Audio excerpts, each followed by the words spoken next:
حضرت عمر رضی اللہ تعالیٰ عنہ کے زمانے میں ایک پرہیزگار جوان تھا۔ وہ مسجد میں گوشہ نشین رہتا تھا اور اللہ کی عبادت میں مصروف رہتا تھا۔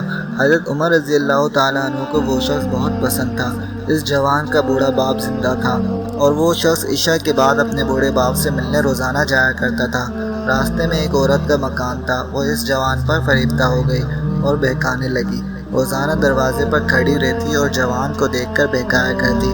ایک رات اس شخص کا گزر ہوا تو اس عورت نے بہکانا شروع کیا، یہاں تک کہ وہ شخص اس کے پیچھے ہو گیا۔ جب وہ اس عورت کے دروازے پر پہنچا تو پہلے عورت اپنے مکان میں داخل ہو گئی، پھر یہ شخص بھی داخل ہونے لگا۔ اچانک اس نے اللہ کو یاد کیا اور یہ آیت اس کی زبان سے بے ساختہ جاری ہو گئی، جس کا ترجمہ: بے شک جو لوگ خدا سے ڈرتے ہیں، جب انہیں شیطان چھوتا ہے وہ چونک جاتے ہیں، ان کی آنکھیں کھل جاتی ہیں، اور پھر غش کھا کر وہ وہیں دروازے پر گر پڑا۔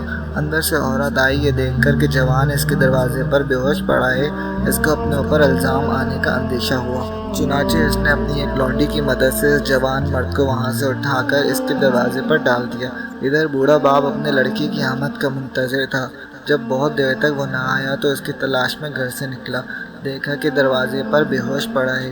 بوڑھے نے اپنے گھر والوں کو بلایا، وہ اس کو اٹھا کر اپنے ساتھ گھر لے گئے۔ رات کو وہ جوان ہوش میں آیا۔ باپ نے پوچھا، بیٹا تجھے کیا ہو گیا ہے؟ اس نے جواب دیا، خیریت ہے۔ باپ نے واقعے کی حقیقت دریافت کی تو اس نے پورا واقعہ بیان کر دیا۔ پھر باپ نے پوچھا، وہ کون سی آیت تھی جو تو نے پڑھی تھی؟ یہ سن کر بیٹے نے مذکورہ بالا آیت پڑھ کر سنا دی اور پھر بے ہوش ہو کر گر پڑا۔ اس کو ہلایا گیا تو معلوم ہوا کہ وہ مر چکا ہے، چنانچہ رات ہی کو دفن کر دیا گیا۔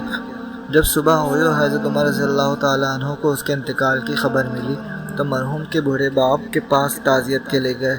تعزیت کے بعد شکایت کی کہ مجھے خبر کیوں نہ دی؟ اس نے کہا، امیر المومنین رات ہونے کی وجہ سے اطلاع نہ دے سکے۔ حضرت عمر رضی اللہ تعالیٰ عنہ نے فرمایا، مجھے اس کی قبر پر لے چلو۔ قبر پر جا کر فرمایا، ایک شخص اور اس شخص کے لیے جو خدا سے ڈرتا ہے، دو باغ ہیں،